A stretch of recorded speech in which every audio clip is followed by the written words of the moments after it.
Prabhupada Namanam Namaskrityam Naram Cheva Narottamam Devam Saraswatim Vyasam Tato Jayamudiraye.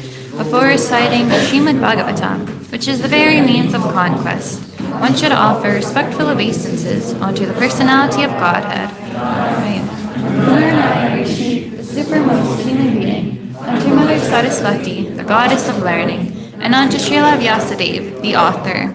Nashta Prayeshu Abhadreshu Nityam Bhagavata Sevaya Bhagavati Uttama Shloke Bhaktir Bhavati Naishtiki.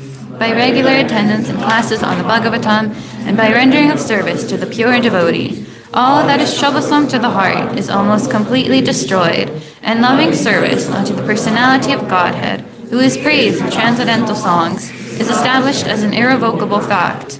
Om Jnana Timirandasya Jnananjana Shalakaya Chakshurun Militam Yena Tasmai Shri Guruve Namah. I was born in the darkest of ignorance, and my spiritual master opened my eyes with the torchlight of knowledge. I offer my respectful obeisances unto him. Okay. So today we'll be reading Canto 8, Chapter 3, entitled Gajendra's Prayers of Surrender. And we'll be reading from text 7? Right. 8 to 16, right? Yes. Okay. So let's start. Oh.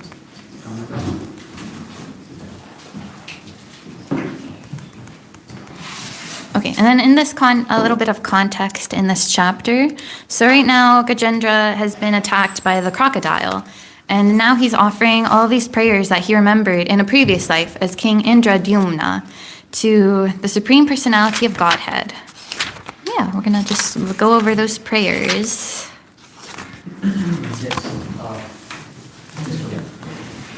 Texts 8 and 9.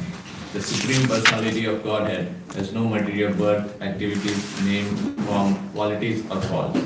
To fulfill the purpose for which this material world is created and destroyed, he comes in the form of a human being like Lord Ram or Lord Krishna by his original internal potencies.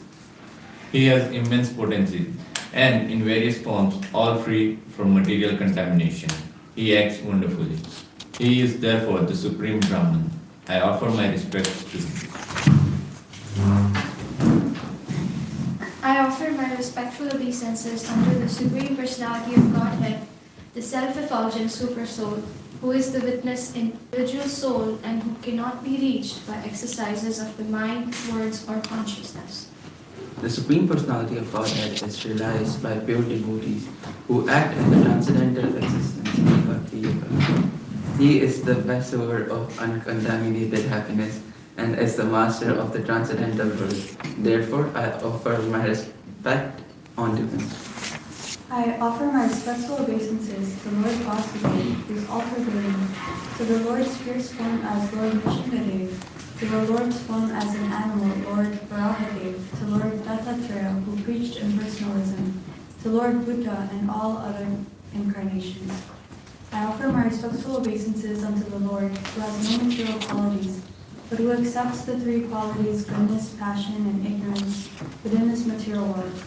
I also offer my respectful obeisances unto the impersonal Brahman effulgence. I'm back to offer my respectful obeisances unto you, who are the Super Soul, superintendent of everything and the witness of all that occurs. You are the Supreme Person, the origin of material nature and of total material energy. You are also the owner of material body, therefore you are supreme complete. I offer my respectful obeisances to you. My Lord, you are the observer of all the objectives of the senses. Without your mercy, there is no possibility of solving the problem of doubts. The material world is just like a shadow resembling you. Indeed, one accepts this material world as real because it gives a glimpse of your existence. Yes. My Lord, you are the cause of all causes, but you yourself have no cause. Therefore, you are the wonderful cause of everything. I offer my respectful obeisance unto you, who are the shelter of the Vedic knowledge contained in the Shastras like the Pancharasras and Nitanta Sutras, which are your representations, and who are the source of the Parampara system. Because it is you who can give liberation. You are the only shelter for all transcendentalists. Let me offer my respectful obeisance unto you. Text 16. My Lord, as the fire in Adani wood is covered, you and your unlimited knowledge are covered by the material modes of nature. Your mind, however, is not attentive to the activities of the modes of nature. Those who are advanced in spiritual knowledge are not subject to the regulative principle directed in the Vedic literatures. Because such advanced souls are transcendental, who personally appear in their pure minds, therefore I offer my respectful obeisances unto you. Okay, then we'll go to text 11.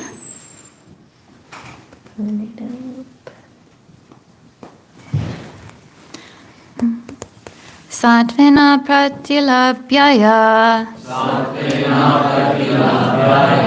Nashkamyena vipaschita Nama kevalya nataya Nirvana sukha samvide Satvena pratilabhyaya Nashkamenya vipaschita Nama kevalya nataya Nirvana sukha samvide Satvena pratilabhyaya Nashkamyena vipaschita Nama kevalya nataya Nirvana sukha samvide Satvena pratilabhyaya Satvena pratilabhyaya Nashkarmyena vipaschita Nama Kevalya Nathaya Nama kevalya nataya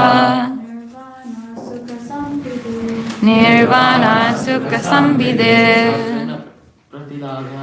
Satvena pratilabhyaya Nashkarmyena vipaschita Nashkarmyena vipaschita Nama Kaivalya Nathaya Nama kevalya nataya Nirvana sukha samvide Nirvana sukha samvide Satvena pratilabhyaya Satvena pratilabhyaya Nashkarmyena vipaschita Nashkamyena vipaschita Nama kevalya nathaya Nama kevalya nataya Nirvana sukha samvide Nirvana sukha samvide Satvena pratilabhyaya Satvena pratilabhyaya Neshkarmena Vipaschita Naishkarmyena vipaschita Nama kevalya nathaya Nama Kevalyanataya Nirvana Sukha Samvide. Nirvana Sukha Samvide Satvena pratilabhyaya. Satvena Pratilabhyaya Nishkarmena Vipashchita. Naishkarmyena Vipashchita Namo Kevalyanataya. Nama Kevalyanataya Nirvana Sukha Samvide. Nirvana Sukha Samvide. Okay. Then word to word translation. Please repeat after me. Satvena, by pure devotional service. Pratilabhyaya, unto the Supreme Personality of Godhead, who is achieved by such devotional activities. Naishkamyena, by transcendental activities. Vipashchita, by persons who are sufficiently learned. Namaha, I offer my respectful obeisances. Kevalya Nataya, unto the Master of the transcendental world. Nirvana, for one completely freed from material activities. Sukha, of happiness. Samvide, who is the bestower. Okay. Translation and purport by His Divine Grace, A.C. Bhaktivedanta Swami Srila Prabhupada. Jai. Okay.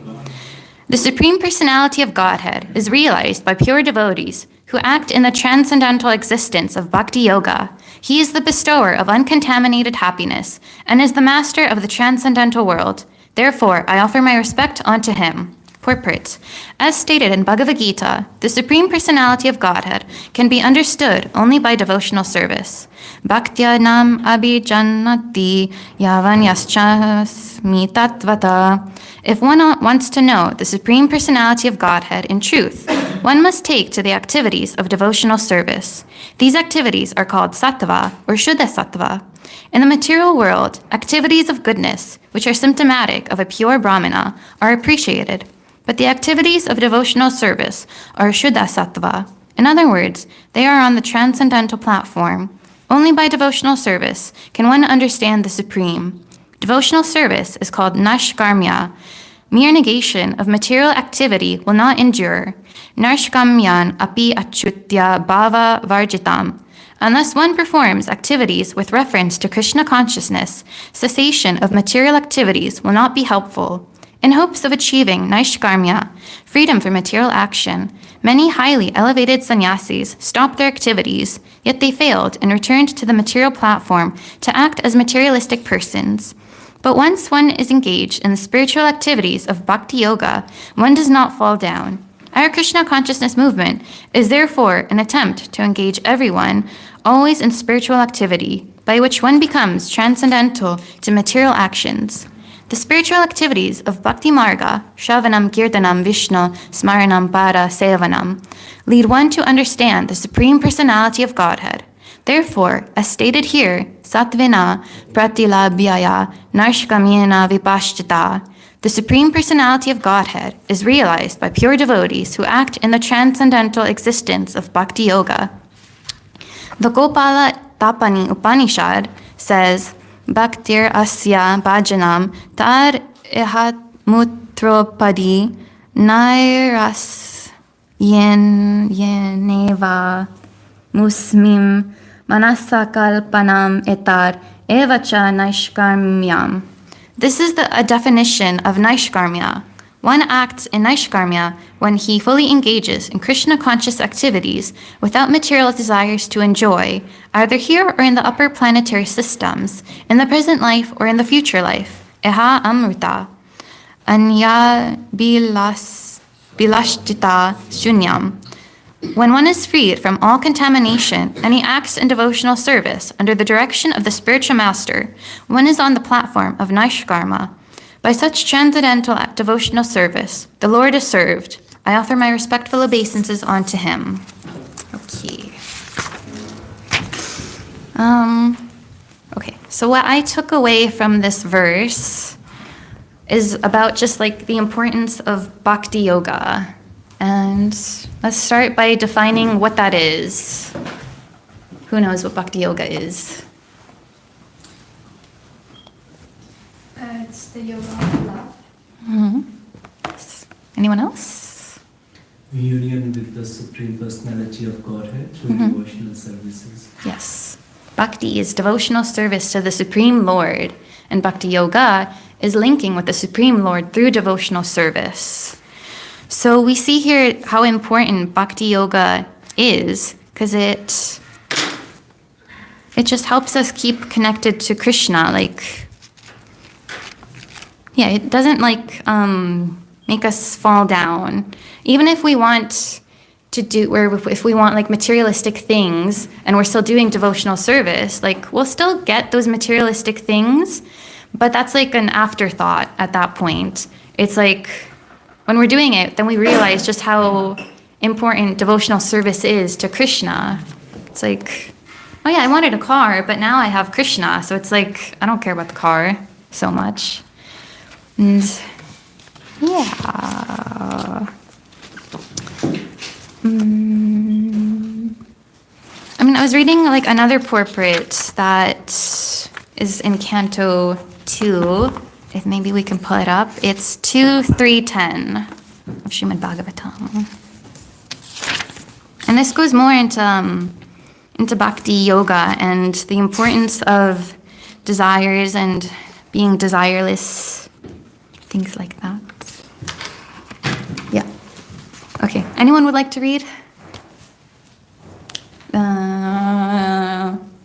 Yes, you, Himansh. A person who has broader intelligence, whether he be full of all material desire, without any material desire or desiring liberation, must by all means worship the Supreme Hope, the personality of God. Yes. So even here, it talks about how important devotional service is. Like, yeah, like even if you have material desires or if you want to merge with the Brahma Jyoti, if you engage in devotional service, you'll get all of that. But the important thing is to just do devotional service. So there's like, we always say we're part and parcel to Krishna, and it is our duty to serve Krishna. Just like our limbs are part and parcel to us. They serve us. Like my hand doesn't want to like walk to a certain place. It's not going to like come off and go to point B or whatever. Its purpose is to put food in my mouth, to grab things, to write things down, things like that. And my legs, you know, they carry me from point A to point B. So since we are parts and parcels of Krishna, it is our duty to serve him. Yes. Yeah.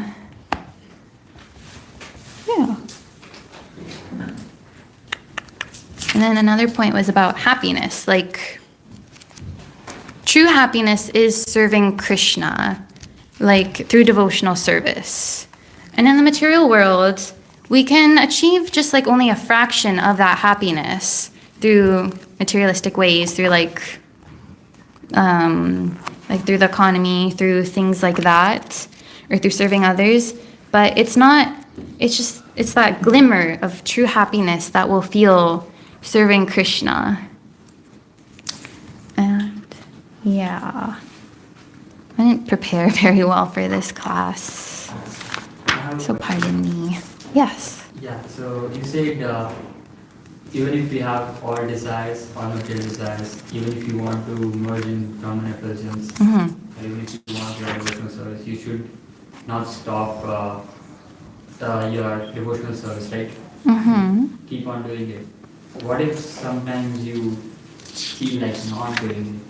Sometimes you feel like, I don't want to do this. Then what should we do then? I mean, I would just say, like, keep doing it. Like, do it until, maybe, like, do something different. Like, still do devotional service, like, if you are still inclined to do that. But try doing something else, perhaps. But we shouldn't stop doing devotional service, even if it's something, like, materialistic, like, if you're working or if you want something material, if we still keep in mind that I want to do this for Krishna, then we'll get that material thing, but it won't be like the end results. Like we'll still receive that benefit of doing something for Krishna, you know? Yeah. Like Prabhupada mentioned also that about whether you want to merge with Brahman effulgence, you know.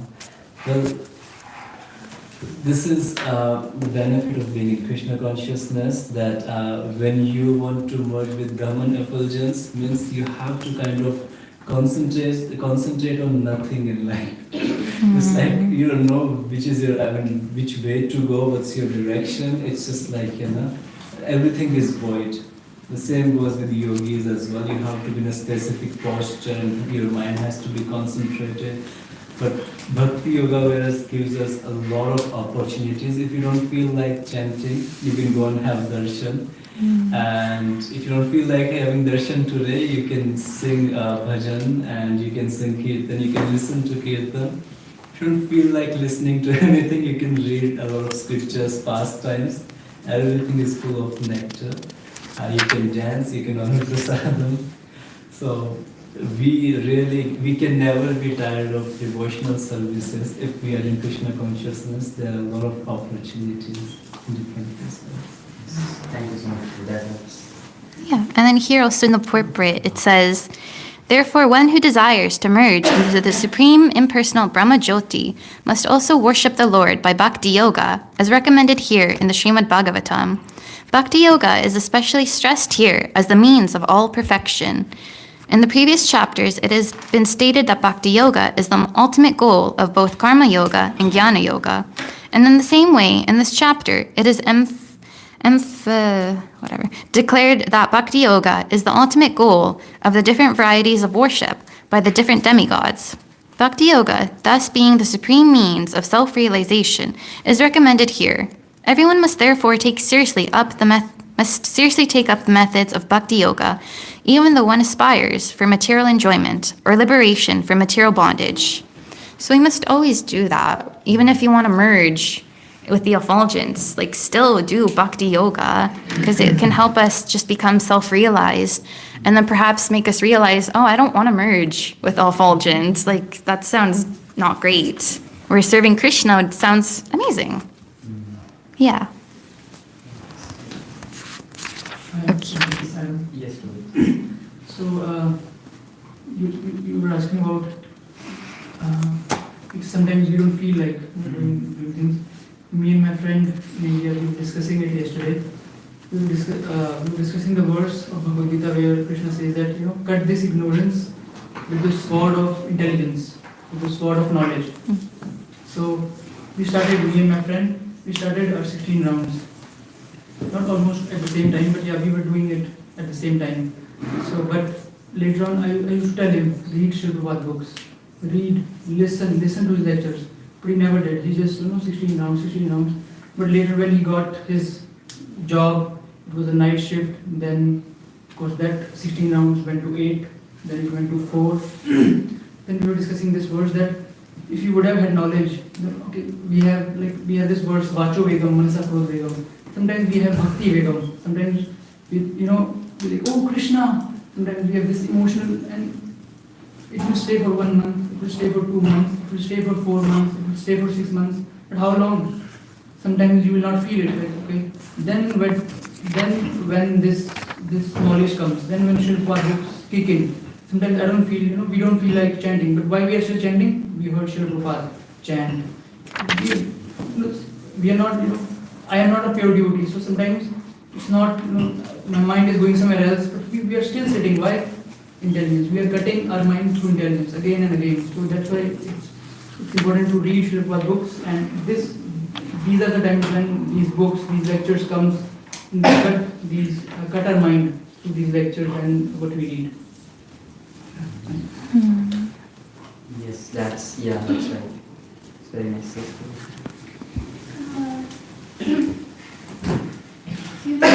Few months back when Brihad Prabhu was here, at that time we had BYS and he was going for Sankirtan.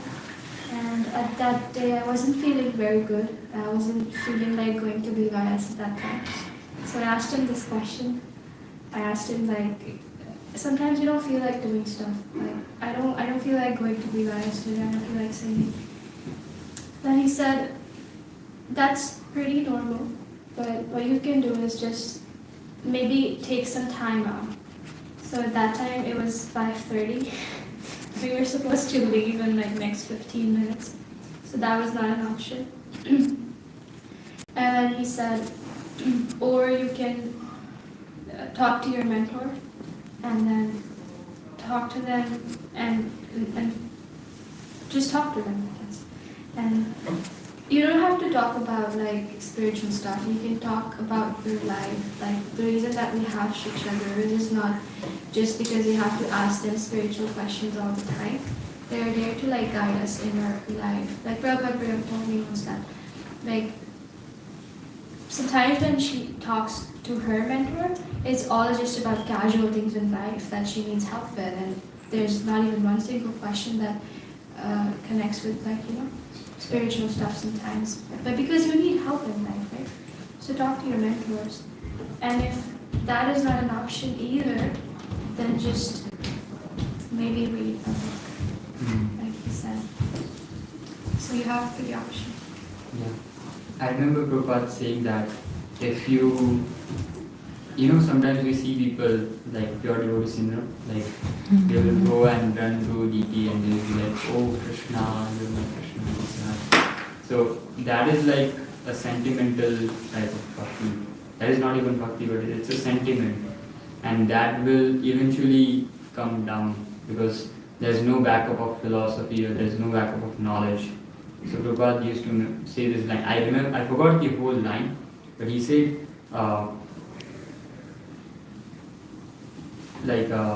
devotional service without knowledge of philosophy is sentiment, and there's something like that. It has like you have to have both the things. You cannot go without knowledge of philosophy. That's the point. Yes. And what you said that we can take these options, and I've heard it somewhere that you not wanting to do this devotional service, you're not feeling motivated, is Maya kicking in. And sometimes it's also our conditioning, and sometimes it's Maya. So you have to deal it in a right way.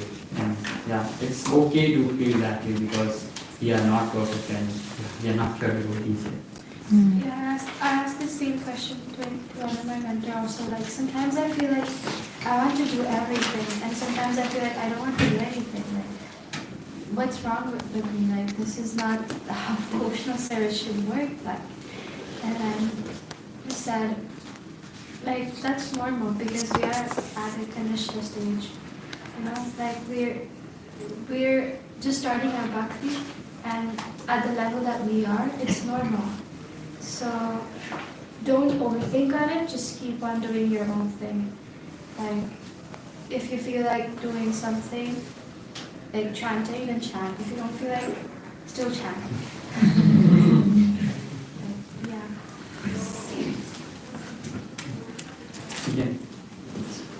Bye. Anything else you can discuss about? I mean, I really like this portrait of. You want to read it? Yeah. Sure. Because it talks more about like the spirit that one should have, or like a kama spirit and then like kama spirit. It's very good. I think Himanshu has a point. Oh yeah. Yes. Like before coming here, I used to do 16 rounds, but not continuously, like not in the Brahma Murta or like not in the morning. But after coming here, like we used to do like at least 8 rounds in the morning as we have 1 hour. Or like 10 rounds at least we do in one sitting. That is a good thing, I think so. And even though sometimes we don't feel to chant. So yesterday also, like I have written in my sadhana chart, I will do 16 or whatever. And my 4 rounds were missing. And then I asked Vatsal Prabhu so that he can chant. Firstly he said, no, I am completed with rounds. And then I see his mala, he didn't complete it. And then I said, okay, we'll do it together. So like in Bhakti Academy, we are so fortunate. Like we have association of devotees. Like even if someone is free, we can just go with them. And once I was also playing a 2 Mahabharata, so at that time I also started it. Like it's good, like at least someone is doing something. It encourages us. It gives us motivation. Yes. Power of association. Power of association. That's nice. Okay. Yes, you can read. Okay. Okay, you can read. The Supreme Personality of Godhead, Lord Krishna, is described in Bhagavad Gita as Purushottama, or the Supreme Personality. It is He only who can award liberation to the impersonalist by absolving such aspirants in Brahmajyoti, the bodily rays of the Lord.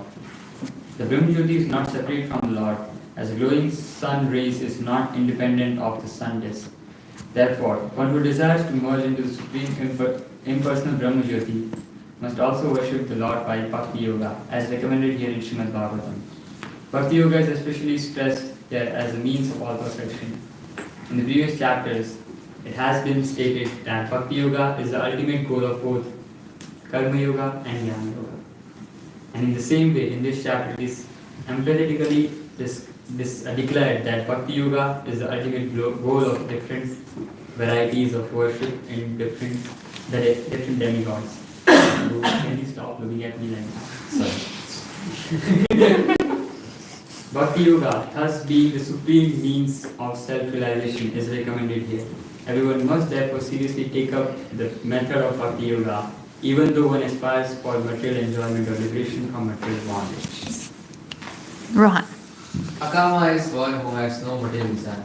A living being naturally being the part and parcel of the Supreme Whole, Purusham Purna, as his natural function to serve the Supreme Being. Just as the parts and parcel of the body or the limbs of the body are naturally meant to serve the complete body, desireless means therefore not to be inert like a stone, but to be conscious of one's actual position and thus desire satisfaction only for the Supreme Lord. Srila Jiva Goswami has explained this desirelessness as Bhajaniya Parama Purusha Sukha Matra Swa Sukhatva in his Sandarbha. This means that one should feel happy only by experiencing the happiness of the Supreme Lord. This intuition of the living beings is sometimes manifested even during the conditioned stage of the living being in the material world, and such intuition is expressed in the manner of altruism, philanthropy, socialism, communism, etc. by the undeveloped minds of less intelligent persons. In the mundane field, such an outlook of doing good to others in the form of society, community, family, country, or humanity is a partial manifestation of the same original feeling in which a pure living entity feels happiness by the happiness of the Supreme Lord. Such superb feelings were exhibited by the damsels of Brajbhumi for the happiness of the Lord. The gopis loved the Lord without any return, and this is the perfect exhibition of the Akama spirit. Kama spirit, or the desire for one's own satisfaction, is fully exhibited in the material world, whereas the spirit of Akama is fully exhibited in the spiritual world. Thoughts of becoming one with the Lord, or anyone else? Thoughts of becoming One with the Lord. Thoughts of becoming one with the Lord or being merged in the Brahmajyoti can also be exhibitions of Kama spirit if they are desires for one's own satisfaction to be free from the material miseries. A pure devotee does not want liberation so that he may be relieved from the misery of life. Even without so-called liberation, a pure devotee is aspirant for the satisfaction of the Lord. Influenced by the Kama spirit, Arjuna declined to fight in the Kurukshetra battlefield because he wanted to save his relatives for his own satisfaction. But being a pure devotee, he agreed to fight on the instruction of the Lord because he came to his senses and realized that satisfaction of the Lord at the cost of his own satisfaction was his prime duty. Thus he became a Kama. That is the perfect stage of a perfect living being. Debbie? Udara Dihi means one who has a broader outlook. People with desires for material enjoyment worship small demigods, and such intelligence is condemned in the Bhagavad Gita 7.20 as Hritta Yana, the intelligence of one who has lost his senses. One cannot obtain any result from demigods without getting sanction from the Supreme Lord. Therefore, a person with a broader outlook can see that the ultimate authority is the Lord, even for material benefits. Under the circumstances, one with a broader outlook, even with the desire for material enjoyment or for liberation, could you scroll up the screen for me? Thank you. Should take to the worship of the Lord directly. And everyone, whether an akama or a sakama or a mokshakama, should worship the Lord with great expedience. This implies that bhakti yoga may be perfectly administered without any mixture of karma and jnana, as the unmixed sun ray is very forceful and is therefore called tiva. Similarly, unmixed bhakti yoga of hearing, chanting, etc. may be performed by one and all, regardless of inner motive.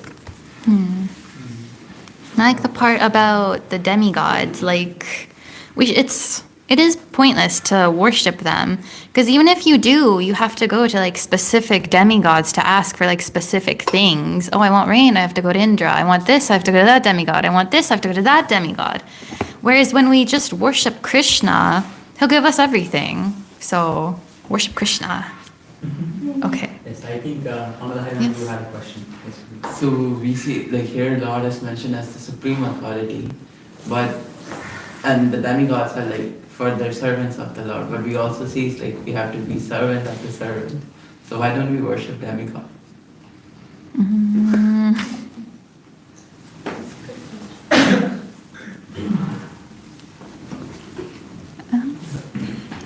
What's your motive behind serving?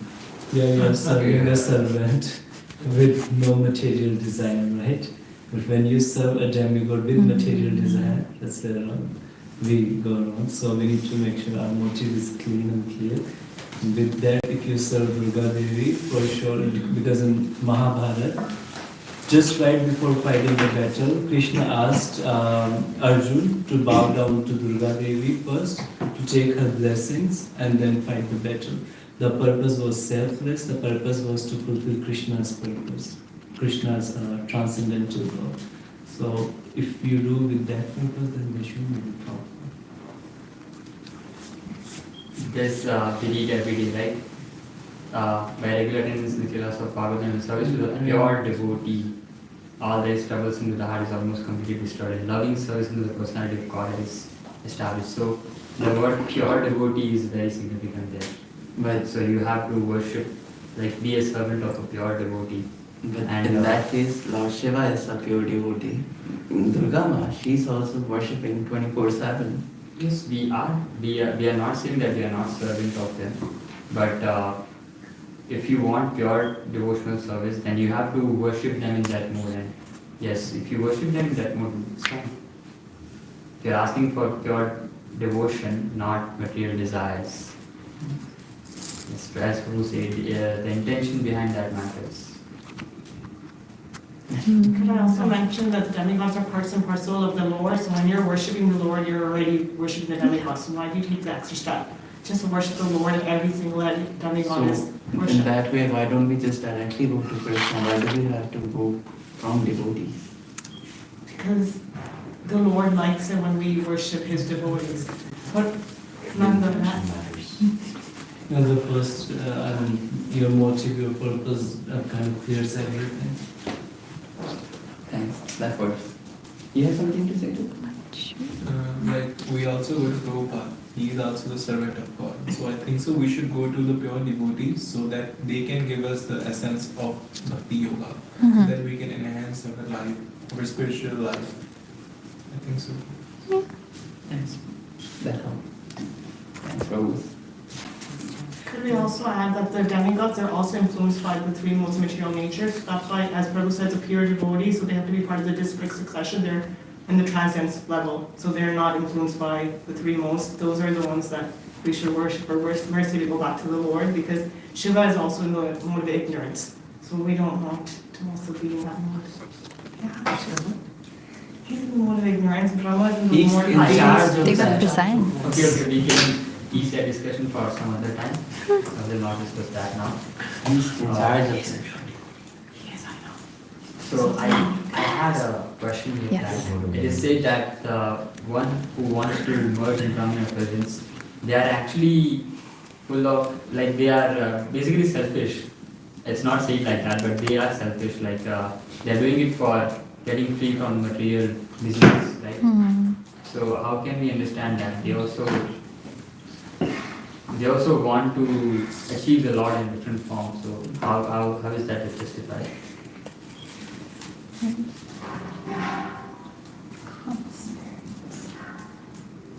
What is your question? Yes, so I think so. They want to achieve the Lord, they want to love the Lord. So the difference comes there. And even though they are selfish because for their satisfaction, just to have that peace of mind, they want to be there, but they don't know their real personality, which is that we are part and parcel. And if I say that someone is my father and I have a relationship with them, first I need to make sure that I am their son. When I am clear of my relationship with them, then only I can love them, right? That's where I will have a bond with them. But unless you don't know your relationship with the Supreme Lord, then you cannot establish love for them. You'll remain selfish. So that's how it goes. I also think their motive is to just end this misery. They don't have anything to do with the Supreme Lord, but they're using the Lord as a means to get out of this material world. Yeah. That is their goal. Yeah, it's They like will fall down after some time. Yeah, that's it. And also it is mentioned that a pure devotee does not want liberation. But we have heard it many times that, we want to get out of this material world, we want to get out of this material world. So, what is that? Isn't that contradictory? There are different types of liberation.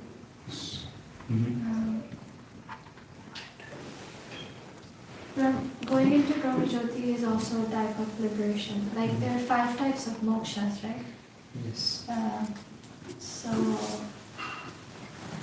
depends upon which kind of liberation you're aiming at. So if you go to Brahmajyoti, you'll be relieved from miseries of life. So devotees don't want that kind of liberation. But if you go to Golok, Vrindavan, or Vaikuntha planets, that kind of liberation devotees want. And why? Because Krishna is there. That's the point. Yeah, I get is that the devotee, they want to serve the Lord, that's why they want liberation. These are different types of liberation, Swarupya, Sarupya, Shrishti, Samipya and Samipya. So Sarupya is Vaikuntha.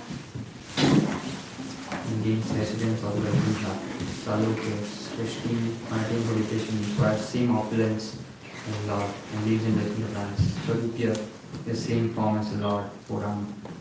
And Samipya integration, one becomes person associated with God, like Arjuna. And Sanyusya, Yeah. this is merging in Brahma presence. So devotees want Samipya. No, actually, they don't want liberation, that is mentioned. So the whole point. No, they said they don't want liberation to get out of material miseries. Pure, yeah, this says that. Yeah, so even without so-called liberation of pure devotee has to for satisfaction of the Lord. So there are 2 aspects of it. One is like at this stage, so there's another kind of that we can explain this is like a pure devotee does not want anything by himself. So pure devotee would want everything that Krishna wants. So if Krishna is saying that, if Krishna said to Prabhupada that go and bring back the fallen souls, then Prabhupada wasn't like, oh, why should I go? Like that is a place of miseries. Like I am already liberated. Why should I? So Prabhupada wanted to serve Krishna. So even if that's in hell or earth or heavenly planets. Yeah, so the whole point is that a devotee only wants devotional service to the Lord. Yeah. Nothing else. This verse from Chaitanya Charitamrita, na janam na sundarim kavitam vajagdish kamve, mama janmani janmani bhavtat bhakti rahitu ki tvai. Translation? O Lord of the universe, louder, if you want to read it loud, Prabhu. Yes, please. O Lord of the universe, I do not desire material wealth, materialistic followers, a beautiful wife, or motive activities described by flowery language. All I want life after life is unmotivated devotional service unto you. Yes. Yeah, so this is what your devotee wants. Unmotivated and devotional service. Any other questions, reflections, thoughts? Reflections, we could do that. Reflections. Reflections. Actually, I have one more question. It was mentioned about some incarnation that I think Najmi was reading, which that is, yeah. And this incarnation was preaching about impersonalism. I don't know anything about this. Then maybe you can read part of it. I mean, just. I mean, if you don't know that, you should read, you should research about it. Right? If someone would like to explain you after the class, because that would be a huge short topic, it's a whole incarnation that you don't know about, right? So it's better if we can.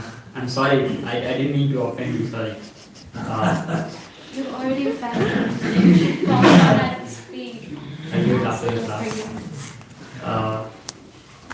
I think I had something to say. So today morning this incident happened with Mahaprabhu.